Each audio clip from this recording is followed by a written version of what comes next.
कहानी की शुरुआत एक घने और सुनसान जंगल से होती है, जहां मैडी अकेली एक लकड़ी के घर में रहती है। मैडी एक जानी मानी सस्पेंस नॉवेल राइटर है। बचपन में हुई एक गंभीर बीमारी की वजह से उसने अपनी सुनने और बोलने की क्षमता पूरी तरह खो दी थी, यानी वो गूंगी और बहरी थी। लेकिन इस कमी ने उसे कमजोर बनाने के बजाय और ज्यादा मजबूत बना दिया। उसकी बुद्धि और कल्पना शक्ति कमाल की हो गई थी। नई किताब लिखने के लिए प्रेरणा पाने की खातिर मैडी शहर की भीड़-भाड़ और शोरगुल से दूर इस जंगल में आकर रहने लगी थी। वहां उसके साथ सिर्फ उसका पालतू काला बिल्ली का बच्चा रहता था, जिसका नाम था ब्लैकी। एक शाम उसकी सबसे अच्छी दोस्त और उसकी बड़ी फैन सारा हमेशा की तरह उससे मिलने आती है। दोनों इशारों की भाषा में काफी देर तक बातें करती हैं। सारा मैडी की नई किताब के अंत को लेकर बहुत उत्साहित होती है और उसे लगातार मोटिवेट करती रहती है। लेकिन अच्छी बातें ज्यादा देर तक नहीं टिकती। धीरे धीरे अंधेरा होने लगता है और सारा घर लौटने के लिए निकल जाती है। लेकिन कुछ ही मिनटों बाद एक बेहद डरावना हादसा होता है। सारा, जो अब तक अपने घर पहुंच जानी चाहिए थी, अचानक खून से लथपथ हालत में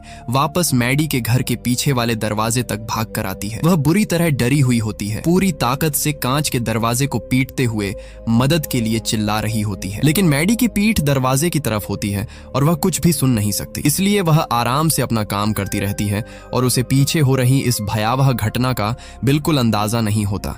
तभी अंधेरे से एक आदमी बाहर निकलता है। उसके चेहरे पर सफेद डरावना मास्क है और हाथ में एक बड़ा शिकारी चाकू। फिलहाल हम उसे सांग ब्याओ कहेंगे। वह बिना कुछ बोले सारा के बाल पकड़ लेता है और उसके पेट में बार बार चाकू घोंप देता है। कुछ ही सेकंड में सारा की दर्दनाक मौत हो जाती है। उसके बाद वह चाकू निकालकर दरवाजे के फ्रेम पर जोर से मारता है। जंगल की खामोशी में यह आवाज बहुत तेज गूंजती है, लेकिन घर के अंदर मौजूद मैडी को कुछ भी सुनाई नहीं देता। सारा को मारने के बाद वह आदमी वहां से जाने ही वाला था, लेकिन तभी उसकी नजर कांच के उस पार खड़ी मैडी पर पड़ती है। वह सोच में पड़ जाता है कि आखिर इतनी जोर जोर की आवाजों और हलचल के बावजूद इस लड़की ने पीछे मुड़कर देखा तक क्यों नहीं। अपने शक को पक्का करने के लिए वह खून से सना हुआ मुक्का कई बार कांच पर मारता है, लेकिन मैडी फिर भी कोई प्रतिक्रिया नहीं देती। अब उसे समझ आ जाता है कि मैडी सच में बाहरी है। यह जानकर उसके चेहरे पर एक खतरनाक और विकृत मुस्कान फैल जाती है। वह तुरंत घर के अंदर घुसने की कोशिश नहीं करता। पहले सारा की लाश को घसीटकर छिपा देता है और यहीं से शुरू होता है एक खौफनाक शिकार का खेल।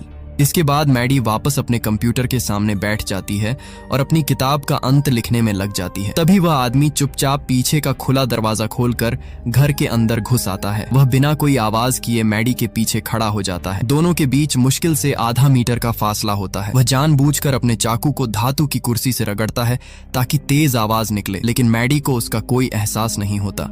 उसी समय कंप्यूटर स्क्रीन पर उसकी बहन की वीडियो कॉल आ जाती है। कॉल देखते ही वह आदमी तुरंत कैमरे की नजर से बचकर एक कोने में छिप जाता है। इशारों की भाषा में बात करते हुए मैडी की बहन अचानक कुछ अजीब नोटिस करती है। उसे लगता है कि अभी अभी मैडी के पीछे कोई काली परछाई तेजी से गुजरी है। वह पूछती है, मैडी, तुम्हारे पीछे अभी कौन था? मैडी पीछे मुड़कर खाली गलियारे को देखती है और मुस्कुराकर जवाब देती है कि शायद उसका बिल्ली का बच्चा फिर से शरारत कर रहा होगा। कॉल खत्म होने के बाद वह पूरे घर में बिल्ली को ढूंढती है, लेकिन वह कहीं नहीं मिलती। आखिरकार वह दरवाजे में थोड़ा सा गैप छोड़ देती है ताकि बिल्ली वापस आ सके और फिर से कंप्यूटर पर बैठ जाती है। लेकिन अब कहानी एक और ज्यादा डरावने मोड़ पर पहुंचने वाली थी। कुछ देर बाद अचानक मैडी के कंप्यूटर पर एक नोटिफिकेशन आता है। उसी समय उसके फोन पर भी कुछ तस्वीरें पहुंचती हैं। वह जैसे ही उन तस्वीरों को खोलती है, उसके शरीर का खून मानो जम जाता है। पहली तस्वीर में वह खुद दिखाई देती है, जब कुछ मिनट पहले वह घर में अपनी बिल्ली को ढूंढ रही थी। दूसरी तस्वीर में भी वही अलग कमरे में नजर आ रही होती है, लेकिन सबसे डरावनी तस्वीर आखिरी थी। उसमें मैडी ठीक उसी समय कंप्यूटर के सामने बैठी हुई दिखाई दे रही थी जब वह तस्वीर देख रही थी, यानी जिसने तस्वीर खींची थी वह अभी भी उसके बेहद करीब मौजूद था। अब मैडी को समझने में देर नहीं लगती कि कोई अजनबी उसके घर में घुस चुका है, उसका फोन चुरा चुका है और इस वक्त बाहर खड़ा होकर उसे देख रहा है। कांपते हुए वह तस्वीर के एंगल को देखकर मुख्य दरवाजे की तरफ नजर घुमाती है। तभी उसे अंधेरे में खड़ा वही मास्क पहना हुआ आदमी दिखाई देता है। वह मुस्कुराते हुए उसके फोन को अपने हाथ में लहरा रहा होता है। खतरे को सामने देखकर मैडी तुरंत दरवाजे की तरफ दौड़ती है और पूरी ताकत से उसे लॉक कर देती है। लेकिन वह आदमी बिल्कुल भी परेशान नहीं होता। वह आराम से घर के चारों ओर घूमता है और दूसरे खुले रास्तों की तलाश करने लगता है। मैडी मजबूर मजबूर होकर घर की हर खिड़की और दरवाजे को एक एक करके बंद करने लगती है। वह किसी गोलकीपर की तरह पूरे घर में दौड़ रही होती है ताकि हत्यारा अंदर न घुस सके। जब उसे लगता है कि फिलहाल सभी रास्ते बंद हो चुके हैं तो वह तुरंत कंप्यूटर की तरफ भागती है और इंटरनेट के जरिए पुलिस को मैसेज भेजने की कोशिश करती है। लेकिन जैसे ही वह संदेश भेजने वाली होती है, अचानक पूरे घर की बिजली चली जाती है। बाहर खड़े उस आदमी ने मुख्य बिजली का स्विच बंद कर दिया था। कुछ ही सेकंड में वाईफाई राउटर भी बंद हो जाता है और इंटरनेट पूरी तरह खत्म हो जाता है। अब मैडी के पास न बिजली बची थी, न इंटरनेट और न ही उसका फोन। वह सचमुच दुनिया से पूरी तरह कट चुकी थी। इसके बाद वह आदमी उसके सामने एक और खौफनाक काम करता है। वह बाहर खड़ी मैडी की कार के चारों टायर चाकू से फाड़ देता है। अब अगर मैडी किसी तरह घर से निकल भी जाए तो उसके पास भागने का कोई साधन नहीं बचा था। उसके बच निकलने का आखिरी रास्ता भी बंद हो चुका था। चारों तरफ से घिर चुकी मैडी आखिर एक नई कोशिश करने का फैसला करती है। वह सोचती है कि शायद बातचीत करके इस आदमी को जाने के लिए मनाया जा सकता है। अंधेरे में वह एक लिपस्टिक ढूंढती है और कांच के दरवाजे पर कांपते हाथों से लिखती है, मैंने तुम्हारा चेहरा नहीं देखा है। अगर तुम अभी चले जाओगे तो मैं किसी को कुछ नहीं बताऊंगी और मेरा बॉयफ्रेंड भी बस आने ही वाला है। ताकि वह आदमी साफ साफ पढ़ सके, मैडी टॉर्च से उन शब्दों पर रोशनी डालती है। लेकिन उसे नहीं पता था कि सामने खड़ा इंसान कोई सामान्य अपराधी नहीं बल्कि एक बेहद खतरनाक साइको था। वह आदमी लिखी हुई बात पढ़ता है और फिर धीरे धीरे अपने चेहरे से मास्क उतार देता है। पहली बार मैडी उसकी असली शक्ल देखती है। चेहरे पर दाढ़ी के बाल, ठंडी आंखें और बिल्कुल भावनाहीन चेहरा। वह कांच के पास आकर अपने होंठों को धीरे धीरे हिलाता है ताकि मैडी उसे पढ़ सके। मुझे पता है कि तुम होंठ पढ़ सकती हो। तुम्हारा कोई बॉयफ्रेंड नहीं है। तुम अकेली रहती हो। तुम बाहरी और गूंगी हो। ये शब्द पढ़ते ही मैडी के पैरों तले जमीन खिसक जाती है। उस आदमी ने सिर्फ उसके घर में घुसपैठ ही नहीं की थी बल्कि उसके बारे में पूरी जानकारी भी जुटा रखी थी। इतना कहकर वह अंधेरे जंगल में गायब हो जाता है। मैडी डर के मारे जमीन पर बैठ जाती है, लेकिन कुछ ही देर बाद खुद को संभाल लेती है। वह समझ चुकी थी कि अगर जिंदा रहना है तो उसे खुद ही लड़ना होगा। वह तुरंत रसोई में जाती है और जो भी चीज हथियार की तरह इस्तेमाल हो सकती थी, जैसे बड़ा चाकू और हथौड़ा, सब अपने साथ ले लेती है। फिर वह ऊपर वाले कमरे में भागती है, भारी अलमारी को दरवाजे के सामने लगाकर रास्ता बंद करती है और खुद कमरे के एक कोने में बैठकर हथियार कसकर पकड़ लेती है। तभी अचानक खिड़की पर जोर जोर से ठक ठक होने लगती है। मैडी डरते हुए खिड़की की तरफ देखती है और जो नजारा उसे दिखाई देता है उसे देखकर उसकी रूह कांप उठती है। खिड़की के बाहर उसकी दोस्त सारा खड़ी थी, लेकिन वह जिंदा नहीं थी। उसकी आंखें बाहर निकली हुई थीं और शरीर बिल्कुल निश्चल था। असल में अंधेरे में छिपा वह हत्यारा सारा की लाश को कठपुतली की तरह पकड़कर खिड़की पर मार रहा था। अपनी सबसे अच्छी दोस्त की लाश को इस तरह इस्तेमाल होते देखकर मैडी टूट जाती है। उसकी आंखों से आंसू बहने लगते हैं। लेकिन उसी दौरान उसे अचानक एक जरूरी बात याद आती है। जब सारा शाम को उसके घर आई थी तब उसका फोन उसकी जीन्स की पिछली जेब में था। अगर किसी तरह वह फोन मिल जाए तो शायद वह पुलिस को खबर कर सकती है। और यही सोचकर मैडी एक बेहद जोखिम भरी योजना बनाने का फैसला करती है। मैडी को एहसास हो जाता है कि सारा का फोन ही उसकी आखिरी उम्मीद है। वह तुरंत अपनी कार की चाबी निकालती है और उसमें मौजूद अलार्म बटन को बार बार दबाने लगती है। अगले ही पल कार का तेज अलार्म पूरे जंगल में गूंज उठता है। योजना काम कर जाती है। बाहर छिपा हुआ हत्यारा उस आवाज की तरफ ध्यान देने लगता है और कार की तरफ बढ़ जाता है। मैडी इसी मौके का इंतजार कर रही थी। वह धीरे से खिड़की खोलती है और बाहर झुककर सारा की लाश की जेबों में फोन ढूंढने लगती है। वह एक एक जेब टटोलती है, लेकिन उसे कुछ नहीं मिलता। तभी अचानक वह आदमी वापस लौट आता है। उसे समझ आ गया था कि मैडी ने उसे चाल से दूर भेजा था। गुस्से में वह खिड़की तक दौड़ता है और मैडी का हाथ पकड़ लेता है। अब दोनों के बीच खिड़की के पास जानलेवा संघर्ष शुरू हो जाता है। ताकत के मामले में मैडी उसका मुकाबला नहीं कर सकती थी। हत्यारा लगभग खिड़की तोड़कर अंदर घुसने ही वाला था, लेकिन मैडी हार नहीं मानती। वह पास रखा हथौड़ा उठाती है और पूरी ताकत से उसके हाथ पर दे मारती है। दर्द से वह आदमी जोर से चीख पड़ता है और तुरंत पकड़ छोड़ देता है। मैडी बिना एक सेकंड गंवाए खिड़की बंद करके लॉक कर देती है। हाथ में लगी चोट से तिलमिलाया हुआ हत्यारा गुस्से से पागल हो जाता है। वह अपने घाव पर पट्टी बांधते हुए जेब से सारा का फोन निकालता है और मैडी को दिखाकर उसका मजाक उड़ाता है। फिर वह सारा की बाली भी निकालकर हवा में लहराता है। तभी मैडी को समझ आता है कि वह पहले से ही उसकी योजना भांप चुका था। उसने जानबूझकर सारा का फोन अपने पास रख लिया था। अब पुलिस को बुलाने की उम्मीद भी खत्म हो चुकी थी, लेकिन मैडी अभी भी हार मानने वाली नहीं थी। कुछ देर बाद वह घर के सामने वाले हिस्से से चुपके से बाहर निकलती है और लकड़ी के बने फर्श के नीचे छिप जाती है। उसका इरादा था कि मौका मिलते ही वह जंगल पार करके सारा के घर पहुंचे और मदद मांगे। क्योंकि वह सुन नहीं सकती थी, इसलिए उसने अपना हाथ लकड़ी के फर्श पर रखा हुआ था ताकि कंपन महसूस करके हत्यारे की चाल समझ सके। कुछ देर बाद कंपन बंद हो जाते हैं मैडी को लगता है कि अब रास्ता साफ है। वह धीरे धीरे बाहर निकलती है और जंगल की तरफ बढ़ने लगती है, लेकिन तभी अचानक एक तेज चीज उसके सिर के पास से गुजरती है। एक भारी क्रॉसबो से छोड़ा गया तीर उसके सिर को छूता हुआ पीछे पेड़ में जा धंसता है। मैडी दंग रह जाती है। वह आदमी न जाने कहां से एक खतरनाक क्रॉसबो ले आया था और किसी शिकारी की तरह ऊंचाई पर खड़ा उसे निशाना बना रहा था। अब बाहर रहना मौत को बुलावा देने जैसा था। मैडी मजबूर होकर फिर से घर के अंदर लौट आती है। अब उसे समझ आ चुका था कि नीचे रहकर वह सिर्फ शिकार बन रही है, इसलिए वह एक नई योजना बनाती है। वह टॉर्च लेकर ऊपर छत वाले प्लेटफॉर्म पर चढ़ जाती है। वहां पहुंचकर जानबूझकर कुछ आवाज जैसी हरकत करती है और फिर टॉर्च को दूर झाड़ियों की तरफ फेंक देती है। अंधेरे में चमकती टॉर्च देखकर हत्यारे को लगता है कि मैडी खिड़की से कूदकर भाग गई है। वह तुरंत क्रॉसबो लेकर झाड़ियों की तरफ दौड़ पड़ता है। मैडी की चाल सफल हो जाती है। वह जल्दी से छत से नीचे उतरने लगती है ताकि दूसरी दिशा से निकल सके, लेकिन उसे क्या पता था कि यह आदमी उससे भी ज्यादा चालाक है। असल में वह उसकी चाल समझ चुका था। जैसे ही मैडी सीढ़ी से आधी नीचे उतरती है, अंधेरे में छिपे हत्यारे की तरफ से एक तीर छोड़ा जाता है। अगले ही पल वह तीर सीधे उसकी जांघ में जा धंसता है। मैडी दर्द से तड़प उठती है। घाव से खून तेजी से बहने लगता है। दर्द इतना भयानक था कि वह लगभग नीचे गिर ही जाती।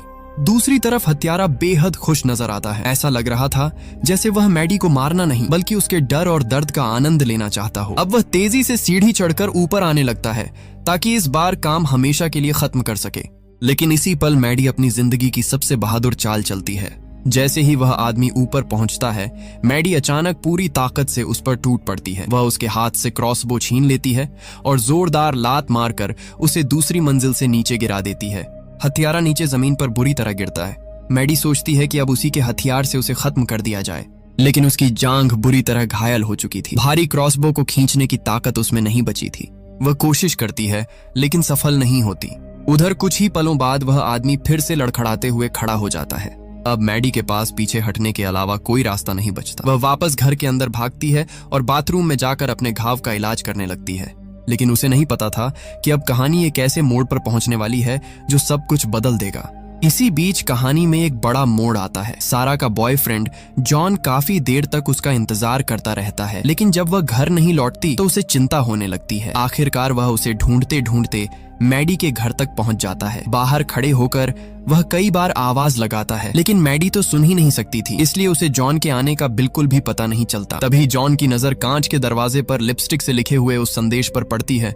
साथ ही उसे आसपास खून के निशान भी दिखाई देते हैं। ये सब देखकर उसे तुरंत एहसास हो जाता है कि यहाँ कुछ बहुत बुरा हुआ है। वह बिना समय गंवाए अपना फोन निकालता है और पुलिस को कॉल करने की कोशिश करता है, लेकिन तभी अंधेरे में छिपा हुआ हत्यारा बाहर निकल आता है। वह सिर्फ एक साइको किलर ही नहीं बल्कि बेहद चालाक इंसान भी था। टॉर्च की रोशनी जॉन पर डालते हुए वह पुलिस अधिकारी की तरह चिल्लाता है, रुको, हाथ ऊपर करो। अचानक हुए इस घटनाक्रम से जॉन घबरा जाता है और जल्दी से बताता है कि वह अपनी गर्लफ्रेंड सारा को ढूंढने आया है। हत्यारा उसका आईडी कार्ड देखने का नाटक करता है और फिर बड़ी सफाई से झूठी कहानी सुनाने लगता है। वह कहता है कि वह नया पुलिस ऑफिसर है और इलाके में घुसपैठ की शिकायत मिलने पर यहाँ आया था, लेकिन यहाँ पहुंचते ही किसी अज्ञात आदमी ने उस पर हमला कर दिया, उसका फोन, बटुआ और यहाँ तक कि उसकी सर्विस पिस्टल भी छीन ली। फिर वह जॉन से कहता है कि उसे मुख्यालय से संपर्क करना है, इसलिए अपना फोन दे दो। उसकी बात इतनी भरोसेमंद लगती है कि जॉन पूरी तरह तो नहीं लेकिन काफी हद तक उस पर यकीन कर लेता है और अपना फोन उसके हवाले कर देता है। हत्यारा कुछ देर फोन पर बात करने का नाटक करता है और फिर बड़ी आसानी से उसे अपनी जेब में रख लेता है, लेकिन तभी उससे एक छोटी सी गलती हो जाती है। जेब में हाथ डालते समय एक चीज नीचे गिर जाती है। जॉन नीचे देखता है और उसकी आंखें फैल जाती हैं। वह सारा की बाली थी, वही बाली जो उसने खुद उसके जन्मदिन पर उसे गिफ्ट की थी। उसी पल जॉन सब समझ जाता है। सामने खड़ा आदमी कोई पुलिस वाला नहीं बल्कि उसकी गर्लफ्रेंड का हत्यारा है। लेकिन वह यहीं नहीं रुकता। वह अपने भारी चमड़े के जूते से मैडी की उंगलियों पर पूरी ताकत से पैर रख देता है। हड्डियां टूटने की भयानक आवाज गूंज उठती है। दर्द इतना भयानक था कि मैडी का पूरा शरीर कांपने लगता है। उसका मुंह खुला रह जाता है और वह पूरी ताकत से चीखना चाहती है, लेकिन उसके गले से कोई आवाज नहीं निकलती। हत्यारा कुछ देर बाद जानबूझकर अपना पैर हटाता है और होंठ हिलाते हुए कहता है, अब ये खेल खत्म होने वाला है, मैं अंदर आ रहा हूँ। मैडी दर्द से लगभग टूट चुकी थी, लेकिन उसने हार नहीं मानी। वह अपनी बची हुई ताकत से दरवाजे को फिर से लॉक कर देती है। फिर अपनी बुरी तरह कुचली हुई दाहिनी हथेली की तरफ देखती है। इस बार उसकी आंखों में डर नहीं था, वहां सिर्फ गुस्सा और हत्या का जवाब देने का इरादा दिखाई दे रहा था। वह अपने घायल हाथ से बहते खून को उंगलियों पर लगाती है और कांच के दरवाजे पर बड़े बड़े अक्षरों में लिखती है, डरपोक। ये सिर्फ एक शब्द नहीं था, यह सीधे हत्यारे के अहंकार पर हमला था। एक ऐसा आदमी जो खुद को ताकतवर शिकारी समझता था, उसे एक घायल, बाहरी और गूंगी लड़की ने डरपोक कह दिया था। यह पढ़ते ही वह पूरी तरह पागल हो जाता है। गुस्से में वह अपनी कार के पास भागता है और वहां से एक भारी लोहे की रॉड उठा लाता है। फिर पूरी ताकत से कांच के दरवाजे पर वार करना शुरू कर देता है। मैडी समझ चुकी थी कि अब आखिरी मुकाबला करीब है। वह शांत होकर अपने कंप्यूटर के पास बैठती है और तेजी से टाइप करना शुरू कर देती है। वह लिखती है, वह आदमी लंबा है, गोरा है, चेहरे पर दाढ़ी है, उसके दाएं कंधे में तीर का घाव है और बाएं हाथ पर हथौड़े की चोट लगी हुई है। अगर मैं मर जाऊं तो यह जानकारी पुलिस तक पहुंचा देना। इसके बाद वह अपने परिवार के लिए भी एक संदेश लिखती है, मम्मी, पापा, बहन, मैं आप सबसे प्यार करती हूँ। अगर मैं मर जाऊं तो याद रखना कि मैंने आखिरी पल तक लड़ाई लड़ी थी, मैं डर कर नहीं मरी। यह सिर्फ एक सुसाइड नोट नहीं था, यह उसके संघर्ष का ऐलान था।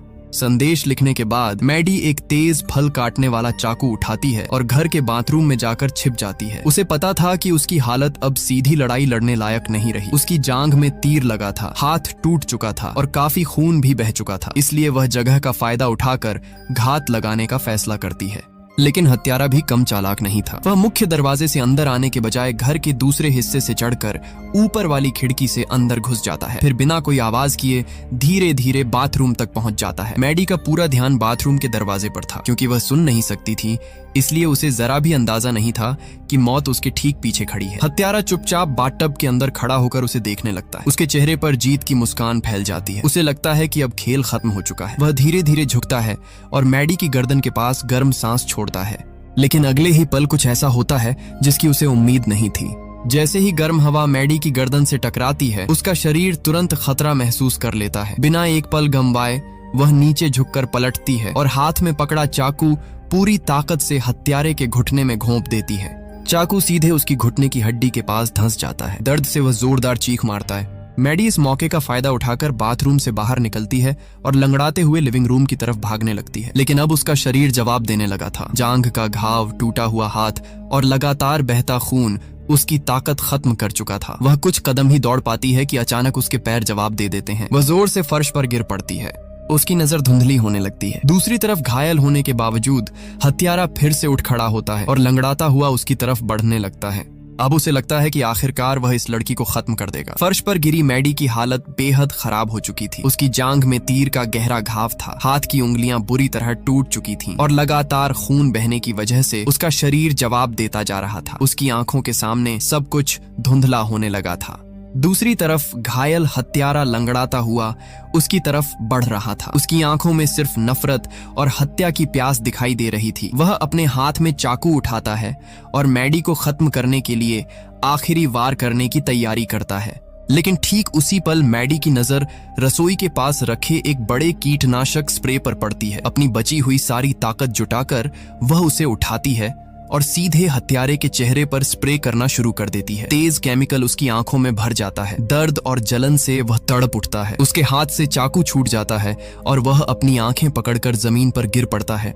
मैडी यहीं नहीं रुकती। वह तुरंत पास रखा एक हाई वॉल्यूम स्मोक अलार्म उठाती है और उसका टेस्ट बटन दबा देती है। अगले ही पल पूरे घर में बेहद तेज और कान फाड़ देने वाली आवाज गूंजने लगती है। अलार्म की आवाज इतनी तेज थी कि किसी भी सामान्य इंसान के कान सुन्न हो सकते थे। लेकिन यही वह पल था जब मैडी की सबसे बड़ी कमजोरी उसकी सबसे बड़ी ताकत बन गई। जो आवाज बाकी लोगों के लिए असहनीय थी, उसका उस पर कोई असर नहीं हो रहा था।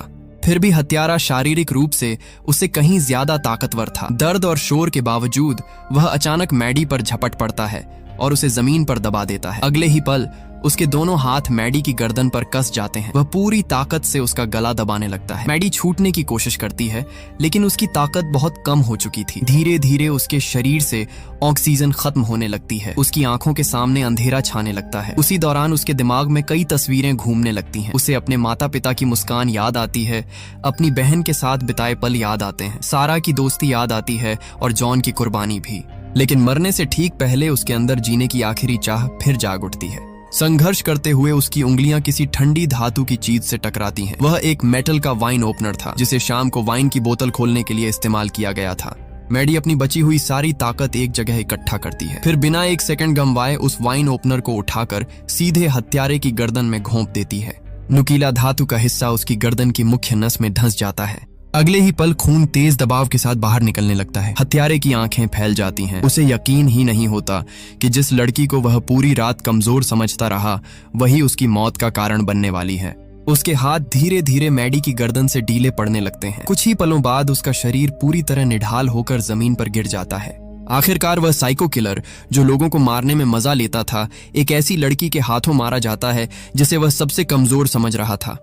काफी देर तक मैडी वहीं पड़ी रहती है। फिर वह धीरे धीरे उठती है और हत्यारे की जेब से अपना फोन निकालती है। कांपते हाथों से वह 911 पर कॉल लगाती है। वह कुछ बोल नहीं सकती थी, इसलिए फोन पर कोई शब्द नहीं कहती, बस कॉल चालू छोड़ देती है ताकि दूसरी तरफ मौजूद लोग समझ सकें कि कुछ गंभीर हुआ है। इसके बाद वह अपने घायल शरीर को संभालते हुए धीरे धीरे उस डरावने लकड़ी के घर से बाहर निकलती है। उसके कपड़े खून से सने हुए थे, शरीर पर अनगिनत चोटें थीं और चलना भी मुश्किल हो रहा था। आखिरकार वह घर के बाहर बनी सीढ़ियों पर बैठ जाती है। उसके आसपास अब भी वही जंगल था, वही रात थी, वही खामोशी थी। लेकिन एक चीज बदल चुकी थी।